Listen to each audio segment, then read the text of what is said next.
Hi there. My calendar says that it's Wednesday, March 5th, as I am opening today's show. Happy to have you here. Happy Ash Wednesday. If we've got any Catholics that celebrate and still celebrate that silly little one, I'm happy to have all of you here joining me on the world's greatest daily news podcast. I'm Pete Dominick, and I'm excited to see you in Las Vegas, March 28th through 30th. I'm very much looking forward to that. If you haven't gotten your tickets, go get them now. Lots to talk about on today's show. It's just you and I. I don't have a guest, which is a rare occurrence.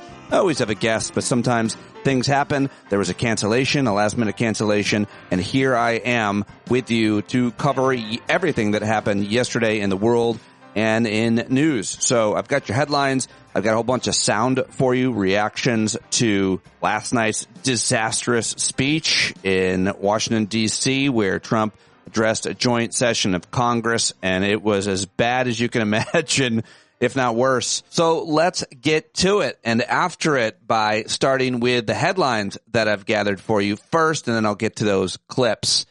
Well, the trade war has started, and we'll see how long it lasts. Maybe it'll be just a day. Maybe it'll be weeks or forever. Who knows?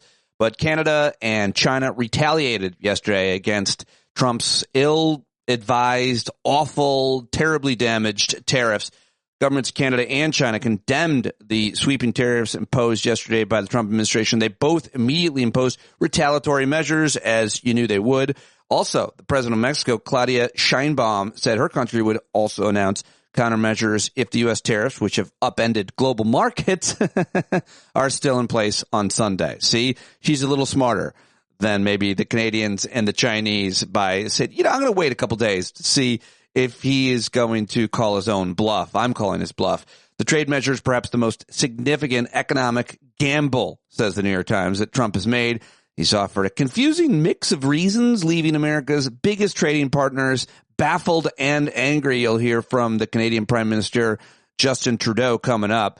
The growing trade war could harm many U.S. businesses, including farmers and car makers, and probably you and me. So I'd like to hear your thoughts on the tariffs, the trade war, what it means to you, what your friends, neighbors are saying, thinking, what it means in your industry. Email me, standupwithpete@gmail.com. In other news, which is hard to move on to, but these are the headlines, Arab leaders came up with a plan for Gaza's future.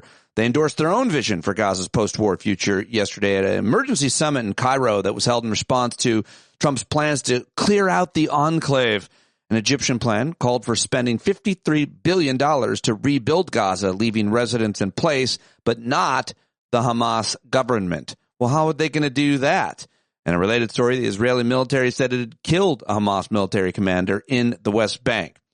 All right, more news. The Supreme Court sided with San Francisco in a challenge to water quality regulations issued by the EPA. That was an interesting story I want to read more about. The Supreme Court justices also appeared skeptical that the Mexican government could legally sue U.S. gun makers over claims that they share blame for violence by drug cartels. The CDC has sent, quote, disease detectives to West Texas, where the measles outbreak is continuing to spread. I don't think you need disease detectives. I think you just need a vaccine. How about that? I'm not sure that was necessary.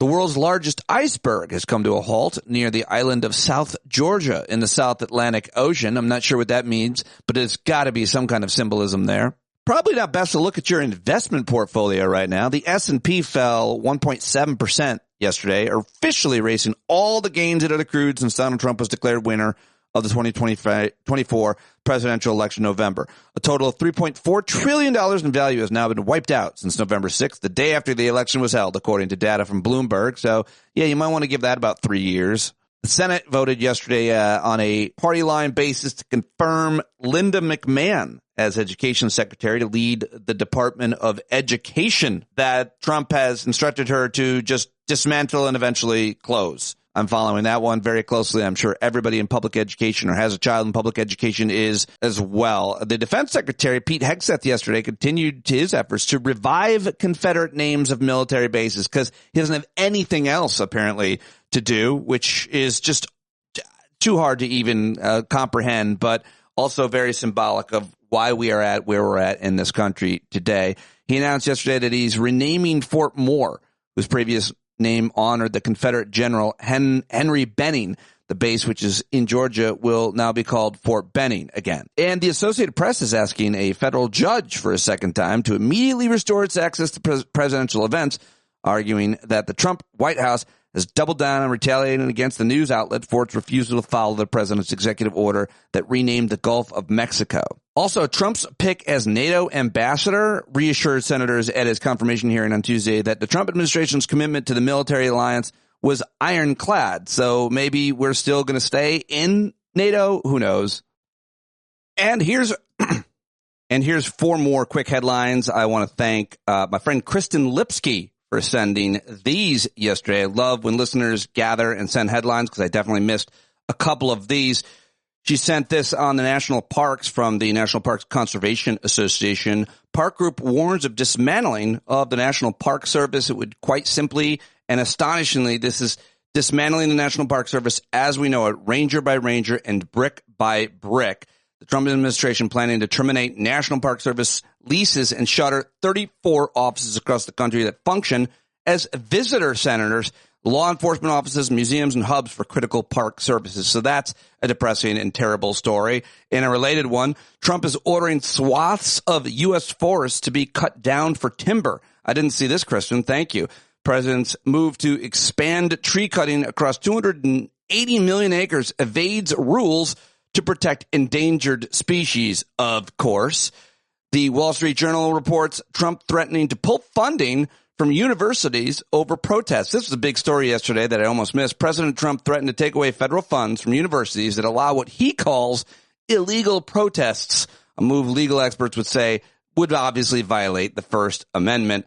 And even though he said free speech is back last night at his stupid speech. And finally, mention this, transgender troops will be removed from the military, according to the Pentagon. The policy goes further than the trans-military ban that President Trump instituted during his first term, which allowed some trans troops to continue serving. Memo was released yesterday, so we'll follow up on that. Thank you for all those stories, Kristen, even though they were terrible. And now let's get to the speech, I guess you can call it that, the disaster, the nightmare that took place last night in Washington, D.C., the reactions to it as well. I mean, first and foremost, it was filled with lies and bold insults. He pointed at and called Elizabeth Warren Pocahontas. Representative Al Green got up and heckled him and was removed from the chamber, and I wish that more Democrats would have done that. Democrats had little stupid signs that they held up when he was talking, which I thought was weak and ineffective and frankly embarrassing. I don't know whose idea that was, but they should be fired.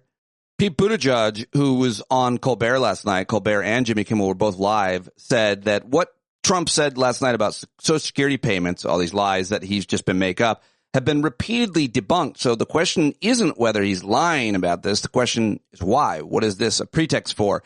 He and Republicans have long shown interest in going after Social Security. What are they going to try? I think that's a really important question and point. Another reaction, Trump whining that Democrats wouldn't applaud him even if he cured a disease. And then a second later, he bragged about withdrawing from the World Health Organization. Trump got a laugh last night in his speech after he claimed that the USA was spending $8 million for making mice transgender. That wasn't the case and never was, of course. It's actually spent on something called transgenics, not transgender. A genome engineering process, importing genes from other species.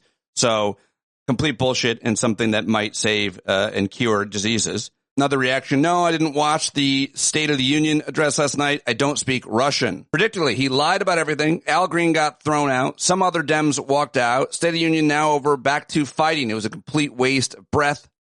And that's just some of the reactions that I saw quickly from the speech last night. Let's get to the sound that I've got for you, starting with reactions from the speech. And let's start with some laughs. Jimmy Kimmel was live after the speech, and here's a little bit from his monologue last night. Hello, Americans. I'm Jimmy. I'm the host of Thank You for Watching. Thank you for joining us here at our headquarters in Hollywood, where a lot of the country watched a very special episode of The White POTUS tonight. It was a night of pomposity and circumstance as Donald Trump addressed a joint session of Congress because, he rarely gets to be on TV, so why not? And anytime this maniac speaks, it is a joint session. It's a joint session. It's an edible session. It's a raid the medicine cabinet for anything to dull the pain kind of night. And tonight was no exception. His speech started late, and I guess they were waiting for that last coat of shellac to dry on his face, but the reviews are in, and guess what? He did great, according to Fox News anyway. Mostly English-sounding words, semi-coherently strung together without any visible on-air defecation. A masterpiece. Sean Hannity really has a way with words. But this is the fifth time Trump has addressed Congress, and he got quite an introduction from the Sergeant-at-Arms.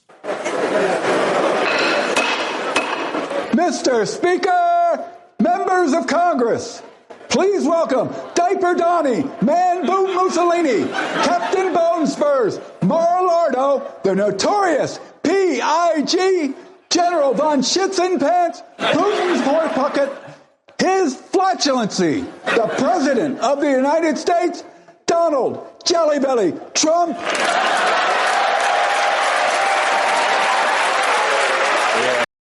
Oh, that was a funny bit. Very funny. All right, little bit of Kimmel for you. Let's head over to see how Colbert, who is also live, opened his show. Down here up there. Oh, my friends. How are we doing? Please have a seat. Welcome. Oh, that is lovely. Oh, that is lovely. Oh, yeah. You can feel the electricity in this room tonight because we are live right there. And Louis, this is not just any live audience. Yeah. Oh, no. This is a live Mardi Gras audience right now. And it is so fitting because just like on Bourbon Street, tonight we all got to see some boobs. we didn't even have to throw any beads. I still got all my beads. The theme of tonight's speech was the renewal of the American dream. Yeah. I don't know if I want to sign up for the renewal. Can't I just use a different email to get another free trial to see how this is? There had been rumors that Elon Musk would be at Trump's speech, but apparently he was hanging out even earlier because he rode in the motorcade from the White House with Trump and Melania. No, I disagree. I think it's impressive that with only 3 people, it can still be a clown car. Hey! Yeah.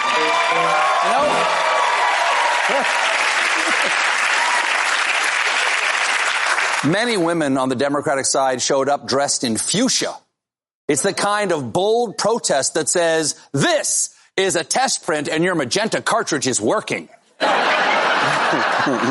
In addition to the outfits, the Democrats came prepared to stand up to authoritarianism with a wide array of props, including a whiteboard and pocket constitutions. That, my friends, is how you stop fascism.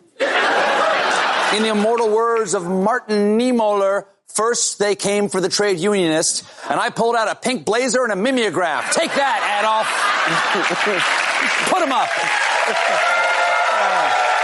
I got a rubber chicken in here someplace and some chattering teeth. Then it was time for Trump's entrance. And when the cameras cut to Melania, she gave him her warmest welcome. No. Oh, no. He can't have escaped. The witch promised me the amulet would work. All right, there you go. That is Colbert last night. It was also live. Here is Adam Schiff after the speech. So if you made the decision tonight not to watch the 1 hour and 40-minute State of the Union, I have a few things to say. First of all, good decision. Good decision. You would have been better off watching an hour and 40 minutes of the home shopping channel than watching that. There was nothing in this address for you. So what did he talk about for an hour and 40 minutes? Well, first of all, he talked about himself. He talked about himself an awful lot. And, of course, it was along the lines of he's the greatest this and doing the greatest that of all time of any president. He even compared himself to George Washington. I kid you not. That was interspersed with lies about Social Security, lies about immigrants, and lies about everything else, which was interspersed with he's the greatest victim in the world. he's victimized this way and he was unfairly treated this way. That was interspersed with occasional references to people in the gallery.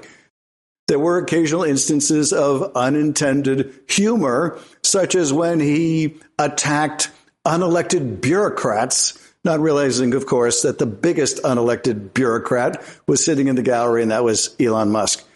But apart from that, nothing in it for you. For all the promises that he would bring down the cost of living, he spent more time talking about Greenland and the Panama Canal and the stupid Gulf of America idea than he did talking about anything he's doing to bring down the cost, because, of course, costs are going way up under his watch. If you thought he was going to make good on promises to protect seniors and health care, he broke that promise tonight, too. In fact, they're going to make drastic cuts to Medicaid. That is clear. The only promise he gave any indication of meeting tonight was the promise to billionaires to cut their taxes.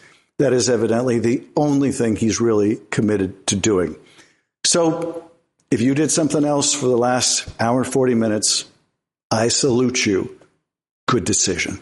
Thank you, Senator Adam Schiff. And now let's get to the former Transportation Secretary, Pete Buttigieg, who sat down with Colbert last night. Secretary Buttigieg, at no point did the president tonight say, the state of our union is. In your opinion, what is the state of our union? Complicated. Well, thanks for stopping by. Yeah. Thank you so much. Yes. How 6 weeks in, what has complicated it? I mean, look, the State of the Union is roiling, right? We've got divisions that we didn't think could get any worse that have been picked at and punched at again and again by the president, whose job is to unite the American people, who's supposed to be a walking symbol of what Americans have in common. And instead, of course, we have something else. The State of the Union, I think, is really confused about why our leaders are talking about renaming things on a map instead of getting the price of eggs down. The State of the Union is wondering whether we can get through another 4 years of being turned against each other by our own leaders, or whether we can be summoned into something better. Well, what was your reaction to tonight's speech? That's the first 6 weeks and where we are right now. Yeah. How about how he summed up the state of our nation and what his plans are? Look, it was classic Trump, right? It was a lot of darkness and it was a lot of dazzle. But there was very, very little about the things that most affect our lives. I believe politics is about everyday life. It's about what government can and must do to make our everyday lives better. And the biggest issue on people's minds, the affordability of everyday life, is not something that got more than a few seconds of mention in his speech, nor did he mention some of the biggest things in dollar terms that he's doing. I mean, objectively, the biggest thing that he's working on is tax cuts for the rich. $5 trillion minimum. No mention in a speech that was, 2 hours? I think the longest of its kind ever, right? Yeah. But it's always like this, right? It's always going to be they're going to talk about Greenland and about pronouns and about mice and not about what's going to actually make our lives better. All right, there you go. Pete Buttigieg last night on Colbert. Now, here is Senator Bernie Sanders with his response. Well, he gave like a 22-minute response, but here's about a minute of his response from last night's or after last night's disaster in the House. As you heard tonight, President Trump has been very effective in creating what I would call a parallel universe for his supporters. A set of ideas that either have no basis in reality or in the great scheme of things are nowhere near the most important concerns of the American people. And one way that he does that is through the concept of the big lie, and boy, did we hear that tonight. You say something that is grossly false, say it over and over again, and have right-wing social media blast it out endless times until people actually believe it. As you heard tonight. Yeah, very well said by Senator Sanders right there in that 1 minute. There's a lot more to that. I think he spoke for about 22 minutes. All right, now here is Congressman Maxwell Frost, one of the youngest members of Congress. He walked out during the speech yesterday. He had a jacket on, by the way, that said, "No kings live here." He joined the gang over at MSNBC without Joy Reid last night, and here's what he had to say. Shirt he was wearing over his dress shirt, it says, "No kings live here." Congressman Frost, really appreciate you making time to be with us tonight. Thank you. Of course. Thanks for having me on. Tell us about the decision to wear that shirt and to walk out at the moment you did. I think it's important for people to see that their leaders understand that this is not a normal moment. We're in the middle of a billionaire administrative takeover and coup of our country, where they want to cut Medicaid, cut Social Security, cut Medicare, cut all the things that we've fought for and earned in order to give tax breaks to billionaires and corporations. It's not a news story for this country, but it is the most overt I think it's ever been. And so in the spirit of being a member of the Congressional Black Caucus, but also coming from organizing, decided to do a walkout with a group of members wearing a message that not only, the press could see, but that the president could see. He calls himself a king, but we're a country of no kings, especially when these kings want to do nothing for the people and take all the money and give it to themselves. That's exactly what Donald Trump wants to do. All right, Maxwell Frost on MSNBC. That's a roundup of reactions from the speech. There's obviously a lot more. We'll see that coming in today, but that's what I've got for you. Now let's get to other audio that I gathered on other issues from yesterday, including a big old clip from the Prime Minister of Canada. Justin Trudeau gave a very important speech yesterday, and I'll share that coming up. But first, I've got the leader of the province of Ontario, the Premier of Ottawa, Doug Ford. Here's what he has to say on the first shots of the trade war started by Trump. I have to tell you, Canadians love Americans. We love the U.S. It's one person that's causing these problems. I've talked to senators and congresspeople and governors, Republicans and Democrats. Not one of them agree with them. I've talked to business CEOs of the largest companies. They totally disagree with this. And President Trump ran on a mandate to lower costs, to create more jobs. This is going to do exactly the opposite. The auto sector, we buy over 400% more autos than Mexico, 200% more than anywhere in the world. And, he put up a smoke screen. He keeps moving the goalposts. Well, the market is speaking loud and clear. The market is going to go downhill faster than the American bobsled team. And we're going to continue seeing in the U.S. plants close, assembly lines shut down. In the auto sector, they may last 5, maybe 8 days before the parts that go back and forth across the border 8 times. This is unnecessary, and we do have to retaliate. And I apologize to the American people. It's not you. It's your president that's causing this problem. We're the number one customer in the world to the United States. We had a great relationship. I want to continue on with that relationship, but I will use every tool in our toolbox to send a message to President Trump that this is the wrong thing to do. When Warren Buffett comes out and says this is basically insanity, you have to listen to someone like Warren Buffett. So some of the thinking inside the administration goes something along the lines of, in the United States, we can withstand more pain than you can in Canada. So how much pain can you withstand here? Well, we have the lowest debt in the G7. The United States have more debt than anyone. He wants to come and get a tax break, put a tax break through. He's relying on 2 Congress people. He loses 2 people. That's it. These tax breaks aren't going. And he's doing this on the backs of the American people. He's going to create job losses. Inflation's going up. The market's dropping. Gas prices are going up. Groceries are going up. For what? We have a very fair trading balance. And if we exclude the energy, the oil that we ship down 4.3 million barrels a day to keep cars going, the U.S. has a $55 billion surplus on everything else, on manufacturing. And I'm fine with that. $55 billion is fine. But we're your number one customer to 28 states. I've directed our office to take off all the alcohol. We're the largest purchaser of alcohol in the world. We sell to 30, we buy from 35 states, 3,600 products, over $1 billion. They're coming off. We directed our team to pull off the $30 billion of contracts and not use any American companies. And again, I apologize to the American people, but the red states The people have to start calling their senators, their governors, and congresspeople to stop this insanity that one person's causing. Yeah, well, it's not just one person. Easy to minimize it. He's got millions of supporters, your friends, your family, your neighbors, members of your community. So there's no doubt that he has a tremendous amount of support. So I don't want to gloss over that. Now let's get to the Prime Minister of Canada for a little while longer. It's Justin Trudeau. The United States launched a trade war against Canada, their closest partner and ally, their closest friend. At the same time, they're talking about working positively with Russia, appeasing Vladimir Putin, a lying, murderous dictator. Make that make sense. Canadians are reasonable, and we are polite, but we will not back down from a fight. Not when our country and the well-being of everyone in it is at stake.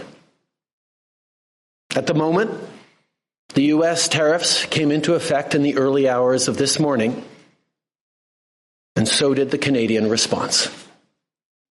Canada will be implementing 25% tariffs against $155 billion worth of American goods, starting with tariffs on $30 billion worth of goods immediately, and tariffs on the remaining $125 billion of American products in 21 days' time.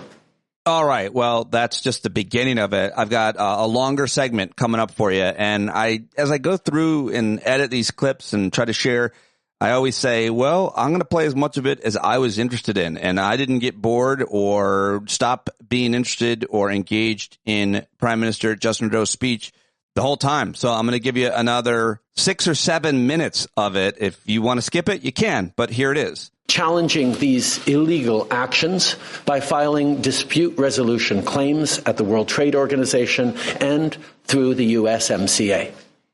But in the meantime, our tariffs will remain in place until the U.S. tariffs are withdrawn, and not a moment sooner. And should these tariffs not cease, we are in active and ongoing discussions with provinces and territories to pursue several non-tariff measures which will demonstrate that there are no winners in a trade war. Now, just like I did a month ago, I want to speak first directly to the American people. We don't want this. We want to work with you as a friend and ally. And we don't want to see you hurt either.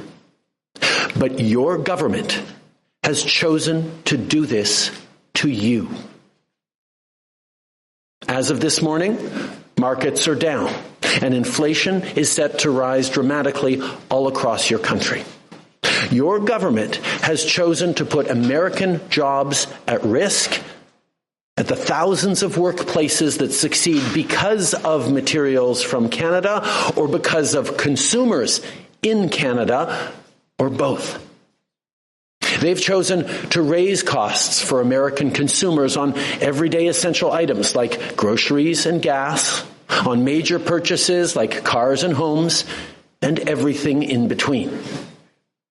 They've chosen to harm American national security, impeding access to the abundant critical minerals, energy, building materials, and fertilizers that we have and that the United States needs to grow and prosper.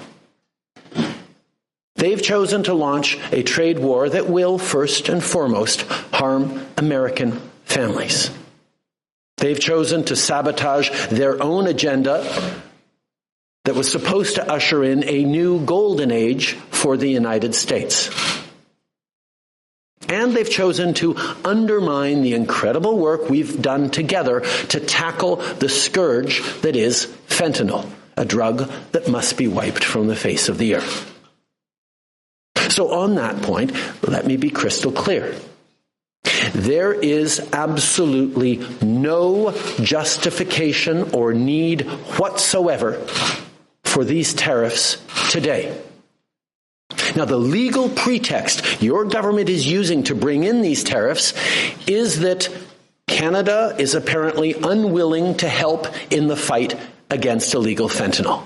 Well, that is totally false.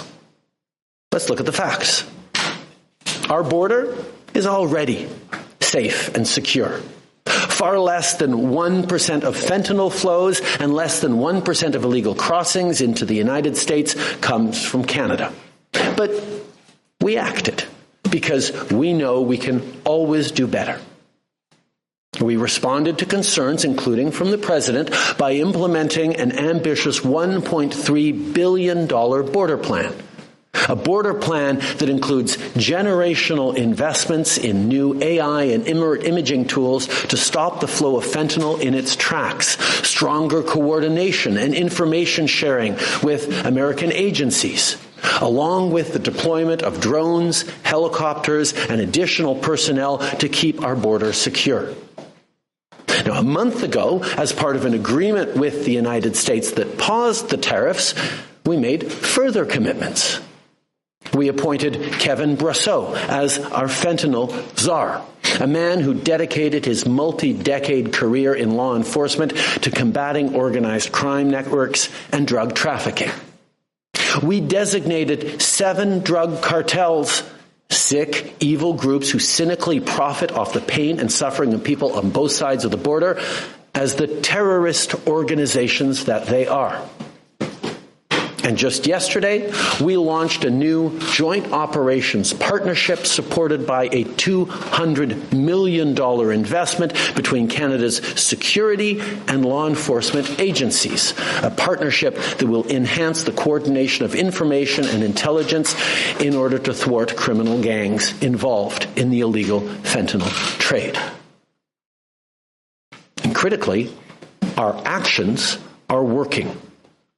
As the U.S. Customs and Border Protection just acknowledged, there was a 97% drop in fentanyl seizures from January compared to December, to a near zero low of less than half an ounce seized in January, even with all the further enforcements and actions we've taken at the borders. In sum, we stepped up. We engaged closely and constructively with the president and his administration. We did everything we promised. We stuck to our word. And we did it because we believe in working together to protect our citizens. Now I want to speak directly to one specific American, Donald. In the over 8 years you and I have worked together, we've done big things. We signed a historic deal that has created record jobs and growth in both of our countries. We've done big things together on the world stage, as Canada and the U.S. have done together for decades, for generations. And now we should be working together to ensure even greater prosperity for North Americans in a very uncertain and challenging world. Now, it's not in my habit to agree with the Wall Street Journal, but Donald, they point out that even though you're a very smart guy, this is a very dumb thing to do. We two friends fighting is exactly what our opponents around the world want to see. And now, to my fellow Canadians, I won't sugarcoat it. This is going to be tough, even though we're all going to pull together, because that's what we do. We will use every tool at our disposal so Canadian workers and businesses can weather this storm. From expanding EI benefits and making them more flexible to providing direct supports to businesses, we will be there as needed to help. But Canada, make no mistake, no matter how long this lasts, no matter what the cost, the federal government and other orders of government will be there for you. We will defend Canadian jobs. We will take measures to prevent predatory behavior that threatens Canadian companies because of the impacts of this trade war, leaving them open to takeovers. We will relentlessly fight to protect our economy. We will stand up for Canadians every single second of every single day, because this country is worth fighting for. Yeah, there it is. Prime Minister Justin Trudeau unifying Canada. Canada is unified against us and Donald Trump, it would seem. So I wanted to share that big clip with you. Also, our friend Nick DiFabrizio, who joins us regularly, good friend of the show, very generous supporter of mine. You can see him at the Hangouts all the time, and I'm going to get him on to talk about some of these issues soon. He has mentioned Maria Ressa many times to me. I haven't gotten that familiar with her work, but she's a Filipino and American journalist. She's the co-founder of an organization called Rappler. She spent 2 decades working as a lead investigative reporter in Southeast Asia for CNN. And she's also a professor, distinguished fellow. She was born there in Manila in the Philippines, raised here in the U.S., but she was included in Time's Person of the Year in 2018, featuring a collection of journalists from around the world actively combating fake news. In 2019, she was arrested by Philippine authorities due to accusations that she published a fake, false news story concerning a businessman there. And in 2021, she won the Nobel Peace Prize. So a lot to say about her and the work that she's done, being the change that she wants to see in the world. She was on PBS last night on the NewsHour, and I thought this was a very interesting clip, and very happy to share this one with you as well, as upsetting and as scary as it is. So there's been a lot of concerns you've seen about President Trump's continuing attacks on the press and concerns about a loss of press freedom. I want you to start by just comparing what you lived through, what you documented, what you covered under Duterte with what we've seen in the first several weeks of this second Trump administration so far. It's exactly what we've lived through, except accelerated. It's incredible how fast it's going, and part of that is organization, right? But what we did in the Philippines is within 6 months of the Constitution of the Philippines is patterned after the United States. We have 3 branches of government and a powerful executive. But within 6 months of the election of Rodrigo Duterte, of him taking office, all of the checks and balances had collapsed. He was an all-powerful, the most powerful leader the country had ever known. And critical to that, crucial to that, is silencing the press and the justice system, the court system, right? And I think that's what we're beginning to see right now. Let me ask you about a few individual things we've seen. You've obviously seen the president go after specific news networks. He's also opened a probe into PBS, we should note. He's also blocked access for the Associated Press, known as the AP, for their refusal to call it just the Gulf of America as he wants. They call it the Gulf of Mexico and say he wants to change the name. Now, the AP, we should note, serves thousands of news organizations. They have a reporter in every single state house in America, hundreds of countries, rather over 100 countries across the world. What does it say to you that he's going after the AP? What's at stake in their lawsuit against the president here? It's not just press freedom that's at stake, right? And again, let me ground it first in what happened in the Philippines. Our president then went after the largest newspaper, the largest television station, and then online, we were the largest. We were number 3. But go big, go fast, take them down quickly, make an example. And I was the example of a journalist. I had, a long career. I had headed the largest network in the Philippines after almost 20 years with CNN. And then when the charges came, so first social media, that tax came bottom up. You say a lie 1,000,000 times, it becomes a fact. And it was that journalist equals criminal. 2 years before I was actually arrested, they trended that, the network that was created online, so the propaganda. Then a year later, we had the first criminal charges, 21 of them. And then by 2 years later, by 2019, I was arrested. And then it was 10 criminal charges in a little over a year.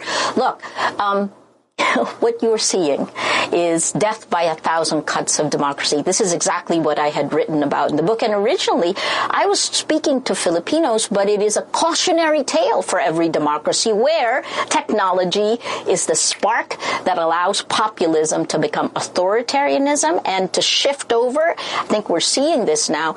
So if the press is under attack here, Maria, as an observer watching this all unfold, what do you make of the way that the press has responded? In particular, the fact that there's been a major news organization in ABC that's already settled a lawsuit with the president. It's reported that CBS would likely do the same. What do you make of that? Don't voluntarily give up your rights. Right. I mean, again, I'll give you our example in the Philippines, where the newspaper gave up, the television station gave up, it lost its franchise or license to operate. And guess what? It never regained it, even after the time of Duterte. Little Rappler, with about 120 people, we stood up. And, it was difficult. It was frightening. But we're still here, right? A point in time when I faced over a century in jail, but I'm still here. And after 2021, I had lost some of my rights. I wasn't allowed to travel, for example, but now here I am. I'm in New York City teaching at Columbia University, right? So I guess what I'm saying is hold the line is the phrase we used because it's connected to the rights that you deserve as a citizen. And if you do not hold the line at this crucial moment, this is the moment when you are strongest. You will only get weaker over time. And it isn't just the journalists, because journalists are the front lines in this, but the question is to every single citizen in America. It's the question I threw in the book, how to stand up to a dictator. And that question is simple. What are you willing to sacrifice for the truth? Because if you don't have facts, you cannot, and I've said this over and over since 2016, without facts, you can't have truth. Without truth, you can't have trust. Without these, we have no shared reality. You can't solve any problem, let alone existential ones like climate change. You can't have journalism. You can't have democracy. And in a system like that, only a dictatorship wins. Yeah, there you go. Maria Reza on the PBS NewsHour last night. Very important. I want to learn a lot more from her. Now, I just want to play this upsetting clip because I just wanted to mention something about it. This is Senator Mark Wayne Mullen. He is one of the senators, one of the two idiots from Oklahoma. He was on CNN last night CNN with Casey Hunt. And I want to be critical of her here for the end of this. I mean, he calls the Prime Minister of Canada a governor. And that's, of course, what Trump has been calling him. And I just can't. That's not only insulting and embarrassing. It's dangerous. It's wrong. It's inefficient. It's counterproductive. It's childish. And it's enraging, of course. And as you listen to the anchor here, Casey Hunt, just kind of laughing and thanking him for joining her after he says it, it was almost as enraging. Here it is. What we would love to do is we'd love to have Governor Trudeau work with us on the northern border and help solve that issue. We would love to have Mexico work with us and solve that issue. Why they don't want to and why they're allowing cartels to openly work in their countries, flowing the illegal activities to us, is the bigger question. Why are they allowing that to take place? Not sure if you calling him Governor Trudeau was intentional, since Donald Trump often calls it the 51st state. 100%, Casey. All right, fair enough. It was 100% intentional. Yeah. Okay. Senator Mark Wayne Mullen, I really am so grateful to have you join the arena. I really do hope you'll come back. Thank you very much for your perspective.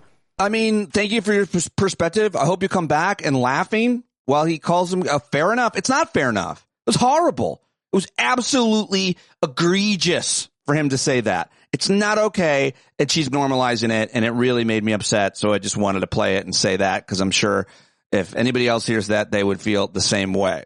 And the final clip I have for you is the former Speaker of the House, Republican Congressman Paul Ryan, who served as Speaker during Trump's first round at the being president. And I thought this clip was so dead on. I hate Paul Ryan. I mean, I don't use that word very much, but I covered him, and I think he's a mendacious, horrible person. But he's not as bad is Donald Trump, if you can believe it or not. And his analysis here, I think, is accurate. And I maybe it doesn't matter coming from him, but it does to me, having covered him. How will history regard people like Liz Cheney and Adam Kinzinger? Trump's not a conservative. He's an authoritarian narcissist. They basically called him out for that. All of his tendencies are, basically where narcissism takes him, which is whatever makes him popular, makes him feel good at any given moment. And he doesn't think in classical liberal conservative terms. He thinks in an authoritarian way. And he's been able to get a big chunk of the Republican base to follow him because he's the culture warrior. And so I think Adam and Liz stepped out of the flow and called it out and, paid for it with their careers. But I think, again, back to my earlier point, I don't think you can be really very good at these jobs unless you're willing to lose these jobs. And there has to be some line, some principle that is so important to you that you're just not going to cross, so that when you're brushing your teeth in the morning, you look at yourself in the mirror, you like what you see. I think Adam and Liz are brushing their teeth liking what they see. And I think there are a lot of people in Congress, good friends of mine, who would take the vote back if they could. I think there's a lot of people who already regret not getting him out of the way when they could have. How will history regard? Oh, right. There you go. Paul Ryan. I thought that was pretty dead on. An authoritarian narcissist. Tell your friends. Well, that's all I've got for you. Like I said, no guest on today's show, and I apologize for that. In the past, I just wouldn't have posted, but I like to try to be here every day that I possibly can be. And when I've done this once, I think, in the past with no guest, putting together the news and the clips, a lot of people reached out and said, no problem, I like it. I liked it a lot. So there you go. That's what I've got for you here on a Wednesday. I hope that you are hanging in there and you can put it all away for the rest of the day outside of whatever you're doing to try to create change and activism. I appreciate you. You got to take care of yourself. And I know everybody's got their bag of rocks and their own set of issues around whatever is on your mind. And I'm here to tell you, you are not alone. All of us have it. The smartest people you think have got it all together with no problems, they have problems. I promise you that. A lot of things keeping all of us up at night, anxious, worried, and I'm here to recognize that for you and help you get through it, as many of you have helped me get through it as well. I love you. I'm here for you. I'll see you in the Discord platform at tomorrow night's Hangout. And that is it. Go buy Jon Carroll's new album, Can't Afford Not To. That's the name of the album. You can go get it at joncarroll.org right now, and I will talk to you tomorrow. You got to rise up, you got to stand up, you got to stare the devil straight in the eye. We got to let him know it's his turn to go. See it clear and all you hear is a lie. Don't get up off of your butt, get down off of your fence.